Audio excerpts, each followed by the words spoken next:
Oh, look at Lorthamar and Thalyssra being all cute and in love and stuff. Isn't it great when super hot NPCs get together for some steamy shipping action? What? Lorthamar and Thalyssra? This is terrible news! Oh, don't be jealous, Evie. It's beautiful. Oh, hey, I bet when Shadowlands comes, they'll both be joining the Necrolord Covenant because of all the boning. No, Tali, you don't understand. A blood elf and a nightborn getting together is a really bad idea. Why? There's a reason there has never been a blood elf and a nightborn child in the history of Warcraft lore, Tali. Yeah, because the Nightborn have been locked away behind a huge bubble in Purpletown for 10,000 years, and the Blood Elves were only even created as a faction after the Third War, like 15 years ago. Well, that, but also, far more importantly, it's because when you combine a blood elf and a nightborn, you get... Elf Knight? Try again, Tali. A blood-born... Oh god, Lorthamar, Thalyssra, no!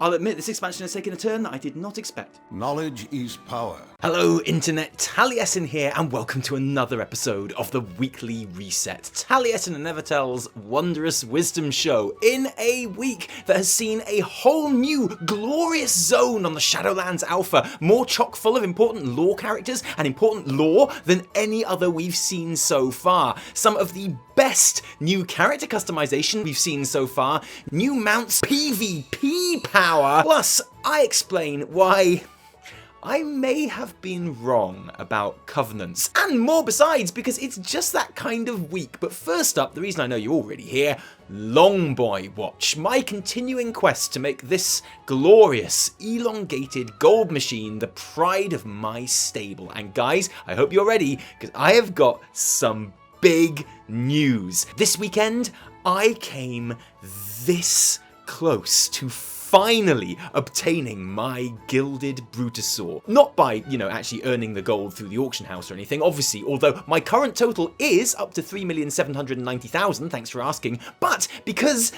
I almost won it! Preach Gaming asked me to come along with him, Nobbel, and some viewers to take part in an in-game scavenger hunt to promote Gallywix boost community. And I was gonna say no, because I work a lot and I like to hang out with my 3-month-old son on a Saturday night, but then I was told that the first prize was an actual real life, for reals though, Longboy, and I thought, you know what, I see my son all the time, and after all, he's only a baby, he'll never remember that I noped out of family time to play WoW, and anyway, I'll let him use my Brutosaur for auctions and stuff when he's older and he starts playing WoW, so really, I'm kind of doing it for him, right? And then I realised that our opponents in this scavenger hunt were Method, and I thought, okay, maybe this will be harder than I thought. But then I remembered that we had Nobbel on our team, so it was basically a free win, and so I said yes, I would do it. And the entire event is on Preach's Twitch VODs, and I'll put a link to that in the description below. But basically, we got off to a bad start when there's a bit of confusion where we misunderstood the first clue quite badly, and word filtered through that not only were Method ahead of us, but they'd all race changed to Troll and were already 20 million gold in debt because of the scavenger hunt race. Don't know how that works, but that's how it happened. But throughout the next 12 clues, Nobbel and Preach and our surprisingly knowledgeable other teammates pulled that back, and we came through to, spoiler, win. And yes, that means we beat Method in a race to be first, solving clues that span the whole of the in-game world, which means I totally just beat Method to world first, and I'm not gonna lie, that's probably not the last time you're gonna hear me bring that up, that my raid group and I beat Method to world first. But also it meant that there was now the prize of a single Longboy up for grabs for one of our team. Now, I definitely deserved that mount less than anyone else on that team, but I thought, we could end Longboy Watch right here and now, so yes, you better believe I rolled for it, and I lost. With a roll of 60 against a roll of 68. And so, Longboy Watch continues. We'll be back with more updates next week when, who knows, we might even have a Shadowlands release date to report as well. And so to the main news, the week's new Shadowlands Alpha, which launched properly late on Friday UK time, much later than we've been used to on this alpha cycle so far, which makes me think that the goodies contained within this build, most notably the Maldraxxus zone and the Plaguefall dungeon, weren't the content that was due to be revealed in Blizzard's postponed livestream announcement on June the 9th. That would have been ready to go on Wednesday the 10th, which makes me think that whatever it was, I still think probably the max level more zone, they are keeping it back until that rescheduled event, which at the time of writing has not yet been rescheduled. But Sony's PS5 announcement, which was postponed for the same reasons, did happen this week, so I don't think we'll have to wait very long. And while we're here and on the subject, after saying this last week, now if you could tell us about your plans to encourage racial diversity among your development teams and how this commitment to listening to minority voices in our community will translate into action or donations, I'm very much looking forward to hearing about that. It would actually be a bit dishonest of me this week to ignore Activision Blizzard's pledge of what should be over $4 million. $1 million from CEO Bobby Kotick personally, $1 million from Activision Blizzard, both to match staff donations to some really good causes. So well done, mostly to the staff of Activision Blizzard for making that happen. Fair play. So this week's alpha content may indeed have been with us almost a week earlier than planned, and if this episode is a Monday affair, that'll be why, with our apologies, but the zone of Maldraxxus, home of the Necrolords, was always one that I enjoyed as a meme rather than a zone I was really looking forward to. Truth be told, when the 4 leveling zones were revealed at BlizzCon, Maldraxxus was the one I cared least about, and would still have placed it at the bottom of my list of Shadowlands covenants as recently as like a week or so ago, probably. And it shouldn't be hard to see why. I mean, look at the competition. Gothic Glory with vampire bitey boys in tight-fitting pants, glorious glitter skyboxes with chonky cat followers, even Bastion has the Swolkin, one of whom you get to pick out of a pool of literally around 20 to be your personal slave, because that's what they are, for the whole expansion. So it may surprise you as much to hear this as it does me to say it, and I don't say it lightly, but I think Maldraxxus might be my favourite zone in Covenant, and I promise, I'm not even joking, even though there is plenty to joke about as we move into blue spoilerbot territory and have a little look around without really getting into the story. I mean, the whole zone and all its inhabitants look like every 80s metal album cover ever made, which obviously is a massive plus, but it is kind of stupid and memey, and as aesthetics go, it is, on the face of it, nothing we haven't seen plenty of in WoW before. Skeleton lich guys, stitched up abominations, big bony structures, like bones erected strong and high into the air, big powerful bony towers. But the thing is, Maldraxxus just does it all so well. It starts off good and just gets better. Your intro to the zone technically comes towards the end of Bastion, when Necrolord forces start making their way into the Smurflord Boy Scout territory. An action which obviously casts our bony undead, except they're not undead, are they? They are like totally dead, just like everyone else in the Shadowlands. Very weird. Very much as the baddies, an idea that is totally doubled down on when we travel to Maldraxxus proper as the second stop on our leveling journey and find ourselves straight away in the Theatre of Pain. And yeah, I know, every 80s metal album cover ever, I know. And out of all of the openings to the 4 leveling zones, this intro to Maldraxxus is easily the best and the most exciting, throwing us into the middle of a ceremonial slaughter with an arena full of fighting NPCs that quickly turns into all-out political war, which we are rescued from by, and I guess red spoilerbot here, even though it breaks my heart, one of those famous characters that so far, aside from a glimpse of Bluther and someone else in Ardenweald, we haven't actually seen too much of from the leveling experience so far. Draka, Thrall's actual mum, swoops us out of the arena and gives us the lowdown on what is happening. The Primus is gone. 2 of the 5 ruling houses of Maldraxxus have been completely destroyed, including Draka's own, the House of Eyes. She has since found refuge with the House of the Chosen, and she enlists our help to find out exactly what is going on, which I am more than willing to do, because frankly, Draka is awesome. Like, I never really thought about Draka much before, but I am a big fan of this badass dead orc, and look, I'm not being funny, okay, but if she gets any more awesome, then frankly, Thrall, you gonna be calling me daddy by the end of this expansion, Thralls, all I'm saying. That's reason number 1 why I love Maldraxxus, but here are some more.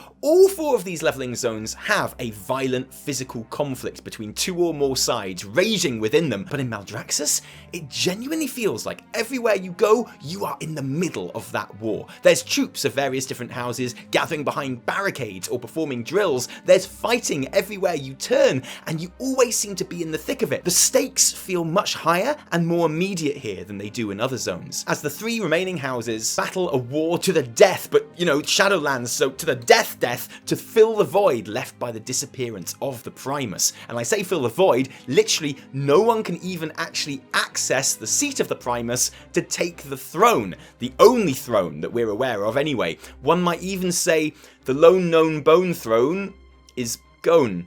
Another reason, I think this zone has some of the flat-out coolest lore that we've seen so far. Not long in, we make the acquaintance of a runesmith who helps us to restore a suspiciously Frostmourne-looking weapon that is central to the plot. Also, there are memorials scattered about the zone which are dedicated to generals from the various houses who fell fighting against the void and the light in the Shadowlands, or maybe out of the Shadowlands, but definitely in the name of the Shadowlands, which means yes, the Shadowlands has already been at war with both the light and the void, which is a bit like that time they found a blue whale with giant squid beaks embedded in it, which means that somewhere at the bottom of the ocean, blue whales are definitely having fights with giant squid. It's like almost as exciting as that, and means that before the expansion has even really started, I am already convinced on my pet theory that 10.0 will be the start of the multi-dimensional light versus void, pick your own side supergalactic disco war, but I don't want to get ahead of myself. It's tantalizing is all, as is the memorial to Rakiel the Vile, the creator of the concoction used against. The rest has been scratched out. Used against the Alliance and the Horde at the Wrathgate, perhaps? I don't know, I'm just thinking out loud, I don't know. Oh yeah, and there's also the small matter of there being a captured Naru in the zone too. Now this, while definitely notable, isn't especially surprising. The Necrolords love gathering powerful non-Shadowlands things to fight in their theatre of pain. They've got an excellent collection of demons and pit lords. Why not a Naru? No, the really interesting thing about this is that it is those shady, mysterious, Oscar Pistorius looking brokers that seem to be in charge of this captured light wind chime, which, I don't know, just makes me trust them even less and makes me more and more certain that, yeah, you better believe that we are going to be heading to their home Shadowlands realm at some point, possibly 9.2, to sort some shit out. We also meet more famous characters here than in any other zone so far. Not just Draka, but also Lady Vash and Alexandros Mograine, the original wielder of the Ashbringer, which has, well, it's got a lot of potential, especially when you think about how this guy, who, you know, famously hates undead, might react to finding out that his son is now not just undead, but a Death Knight and one of the 4 horsemen. And we gather up all of these allies and more throughout the course of the main quest before finally gaining access to the seat of the Primus. What it turns out will be the Maldraxxus Covenant Hall, or hub for those that have chosen the Covenant permanently. And yes, that's right, the lone known bone throne is shown to be our home. And this might have been the moment that swung it for me, because I have to say, walking into this Covenant Hall for the first time made me catch my breath. Really stunning and dramatic, and has an exciting amount of empty spaces around the place that look like they are ready to be filled, tantalizingly. But the real reason that I love Maldraxxus is a lot more simple than any of that, and this is what surprised me. The zone itself is so straightforward and simple. Ardenweald and Revendreth are just rammed with detail and stuff like most modern WoW zones, and it's cool. I really like that approach and appreciate the effort that goes into it, but wandering around this zone feels like a much more old school WoW experience. It really gave me Burning Crusade vibes, and not because of the theme of the zone, just because of how it's laid out.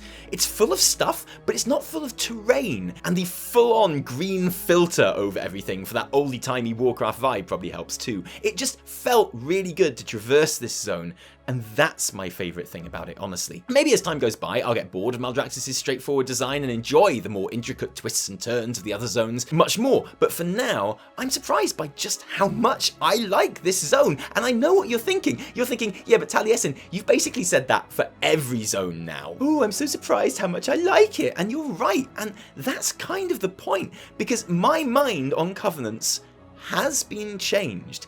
I kind of alluded to this last week, but I think my thoughts have been more refined since my Ardenweald adventure. But ever since BlizzCon, I knew which Covenant I wanted my main to join. Revendreth, obviously, because I'm not an idiot. And the thought that I might end up having to join a different Covenant because of, let's say, wanting access to a Covenant ability, which I prefer, was horrifying to me. But I was wrong on that bit. And all it took was for me to actually play through these zones, because every single time I've really got drawn into the characters and the story and the feel of each one of them, to the extent where I'm pretty confident I would have an enjoyable RP gameplay experience in any one of them. Seriously, even Bastion, to the extent where, honestly, I'm kind of hoping the Covenant abilities might help me choose between them. And by the way, none of what I'm saying is meant to defend the obvious problems that Covenant abilities still have. See our latest ranking video of all the Covenant abilities for every class that we put out just this week. And yeah, maybe it is how cool that Necrolord ability is, which is making me sway towards Maldraxxus right now. Maybe it's the cool 2006 feel of the zone's layout, or the straight up brutality and directness of its storyline, or the awesome Covenant Hall, or maybe it's literally because it was the last zone I played and I really am that easy. It doesn't really matter. The fact is, for the first time, the idea of not ending up in my original choice of Revendreth isn't a scary prospect for me anymore. It's actually quite an exciting one. Lots of cool visual updates on the alpha this week too, not least of all our means of transportation between those isolated island Covenant worlds. We've been eyeing up those big floaty gate things for a while now, and imagining how we might get zapped through them on our way to the different leveling zones. And that's exactly what happens. These are TARDIS gates, fam, sending you through some weird-ass timey-wimey space stuff to get where you're going to, which is awesome, obviously, even if the trip can feel a little bit longer than we'd like right now. I mean, it's great the first time, sure, but this is a trip you'll be making hundreds of times over the course of the expansion. And to zap along for this long, it seems like a lot is all. But it looks cool, and that's a great start. We had some genuinely really great updates to the character creation screen too, like these new ready animations as you choose your class. This is one of those things that you never thought you needed, but now it's here, you're kind of annoyed that it never really happened before, because it's great. It makes me think of the character creation screen of Divinity 2, but in fairness, that could just be because most things make me think of Divinity 2. And this isn't just cool shiny newness and all for show, because it genuinely serves a practical purpose too. One that could have saved Tali, for one, plenty of time and money in the past. And don't laugh, okay, because I have sat there and watched him pay money to race change a character, then play it for about an hour, and then pay money to race change it again because he didn't like how a Fury Warrior orc holds his axes. And look! If these poses had been in the game back then, he would have seen how terrible orcs are at holding axes, and he would have known not to bother. Seriously, why are orcs so bad at holding axes? I think I even learned a few things as I was clicking through checking out all these animations, like, how did I not know how baller male Pandaren look when they hold a double-handed sword? Like, what's up with all this holding it behind their back and stuff? That's awesome! I'm never going to make a panda, obviously, but it's great that I can come to the screen and enjoy this cool pose whenever I feel like it. I like that we've moved on from the Space Paladin armor we talked about last week. Good choice, Blizz. And I think everyone looks great, but honestly, if you were new to the game and browsing through this, why wouldn't you be a priest? They look like considerably more spectacular than the others here. And imagine not playing a male Tauren priest who looks that spectacular but is also too big to even fit on the screen. I'm just saying that we may be seeing a large spike in male Tauren priests in Shadowlands, and I think you'll have this character creation screen to blame. And that could be a whole lot worse because Tauren received a whole new slew of customization options this week, and Cow players are sure to be over the moon about them. Apart from the new skin colors and face and body paint options, we have headdresses, and we have new haircuts with flowers in them for female Taurens, and totally separate fringe/bang options, including the option to have your character's eyes totally covered by a floppy cow hair like your lockdown Taliesin or something. But a couple of gripes here, mostly about obvious omissions. Firstly, obviously, why no flower options for male Tauren, Blizz? You know we want it and we'd like to see it, please don't make me ask you again. And also, I like the new necklace options for females, for sure, but are you seriously telling me that you're allowing me to play a beautiful golden cow with a floppy eye-covering fringe/bang and yellow flowers in your hair, but you aren't going to give me a bell necklace to tie the whole thing together? That's just a wasted opportunity. I'm going to put up a very mild Bluebot spoiler warning as we look at some mounts that were found in the data for this latest build, including the Ardenweald pod, which, I mean, I like the pod if we sit on it like a normal mount, but I love the pod if we recline or lay down in it. Just saying. And the Death Elemental mount. No one seems to know where this mount drops yet, but there's speculation it could be a meta achievement for the Maw Zone, or maybe a reward for Torghast, or heck, why not, maybe this is the cutting edge final boss of the expansion mount for when you kill Mythic Jailer. Why not? There's also some very welcome class changes starting to find their way through in drips and drabs, and it's nearly all good news. Mages get their second charge of Shimmer back, and rightfully so. Rune Tap is taken off the global cooldown for Death Knights, and anything being taken off the global cooldown is always a cause for celebration, and Curse of Doom being removed for Affliction and Destruction Warlocks is probably the right decision, but even if you don't think so, it's outweighed by Azerite trait Inevitable Demise becoming a talent, not just making Drain Life a welcome part of your rotation again in Shadowlands, but suddenly making the Ardenweald Covenant ability Soul Rot a whole lot more viable too. Excellent news if you're one of those sparkly, glittery, power of friendship and rainbows type warlocks. My favorite snippet of data this week, well, after Mr. GM pointing out that Khadgar is listed as an elite NPC in 9.0, current location unknown, is Wowhead's uncovering of the new 9.0 PvP power spell. Ian is on record saying that a unique PvP stat would not be a feature of Shadowlands, but you know what? Ian says a lot of things, like how PvP vendors aren't useful, except in Shadowlands when they make a return, and how Blood Elves wouldn't be getting the blue eye colored customization that data mined a few weeks back until they did get it though, so it's perfectly possible the team have changed their minds in the weeks since, and it would certainly be a popular decision within the player base, many of whom have been begging for an independent source of PvP gearing away from the PvE stuff. Something Blizz removed from the game in the first place because it tended to make entering PvP difficult and intimidating if you hadn't been knee-deep since the beginning of an expansion. I'm not sure how much this will please those players though. Your abilities have a high chance to trigger Gladiator's dominance, increasing your primary stat by an amount equal to your PvP power for 15 seconds. So this is a proc, made more powerful by how much PvP power you have, rather than being a flat PvP only stat like Resilience was, which, I don't know, seems likely to annoy people with its in-betweenness and probably not satisfy anyone. But we'll see. It should be repeated that this isn't even in the game yet. It's just something that was found in the data. It could be an already abandoned experiment or something that will see big changes before we even get a chance to test it. It could be a placeholder for a PvP trinket for all we know. But it is interesting how willing Blizzard are in Shadowlands to go back and try ideas that they'd officially moved on from in response to player feedback, and I think that's probably a good thing overall. As always, Wowhead covers all these topics in even more detail, and there are links to the relevant articles in the description below. So you know what you didn't talk about in your otherwise, I would say, pretty good section? The extra bag space in Classic and the changes they're making there. There's that.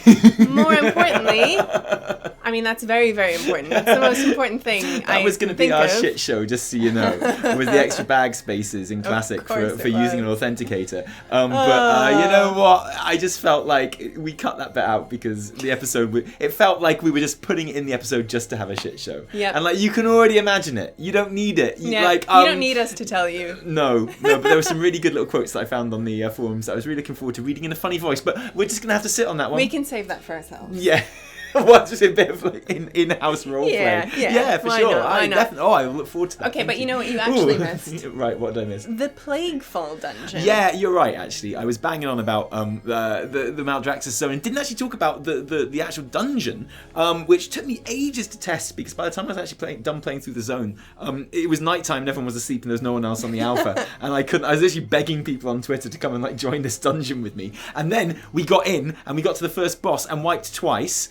And like the tank and the DPS left. It's like, Who queues for an alpha dungeon and then leaves after 2 wipes? Like, who's like, okay, time to test this content. Yeah, Whoa, wait a minute, we're wiping? Get out of here. No. What? I find testing the dungeons on alpha, like, genuinely super fun because it's as close as I ever get to going into bosses and learning boss mechanics on the fly. And everyone being okay with that. Yeah. Like, that's the thing. You go into, like, because even after the day the expansion releases, you go into, like, a dungeon and stuff, and you start wiping on bosses and things, and people are like, I'm out of here. Apparently they do that on Alpha now as well, but they're not supposed to. And it's a really good dungeon. It looks exactly like the entire Maldraxxus zone. Cool. So it's kind of boring looking in a way, but it's, you know, if you like the aesthetic, then you love it, obviously. And like every Shadowlands dungeon that we've tested so far, and we haven't tested many, this is like the 3rd or 4th, it follows the same kind of structure of it being like it's the 4th, kind of like not much trash and focused around the boss fights, which I'm hoping is going to make for a much more pleasing kind of Mythic Plus experience. I think the more interesting the boss fights are and the less kind of trash there is, but the more choice you have of how you negotiate the trash, I think that makes for a really good Mythic Plus experience. Yeah, I'm into that. Yeah, totally. And the bosses are great. There's one particular boss who's like jumping around to different islands and stuff, and who you're kind of trying to chase over like green slime and stuff to get there,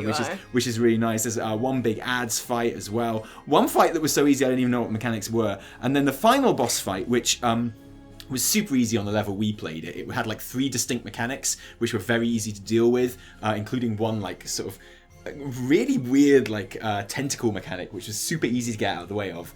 After I died the first time when I worked it out. Right. But then there's a brief moment right at the very end of the fight where all 3 mechanics happen at the same time. And it's like supposed to be crazy, and I'm sure like on higher difficulty levels it will be, and it'll be just nuts. And so that's something to look forward to. But yeah, like I generally it seems another short and sharp dungeon, which is kind of more focused on boss fights than anything else. So I like that's nice. For me really promising. But I'm looking forward to testing some of the max level dungeons, in particular the other side. And I know I keep on talking about the other side, but it's just super exciting to me, and I want to do it. And like those kind of max level dungeons are usually a bit more involved, usually a bit longer, so we might get a better idea of what's going on there. Yeah, can't wait. I don't know if you know Evitel, but they introduced like extra bag slots on Classic. You don't say. Yeah. I'll read you them later, okay? Can't wait. But thank you for joining us today. I'm sorry I didn't wear a tie today. I didn't even notice. We're recording this on a Monday, and I don't wear a tie on a Monday reset. All right. Blame Blizzard for putting that alpha out like on Friday night. How are we supposed to get our weekly resets out over the weekend when the alpha? Like, how are we supposed to play through that content? I don't know why I did. I mean, actually, thanks Blizz for the alpha access. Thank you. How many alpha accesses have you got now? I'm pretty sure I have 3.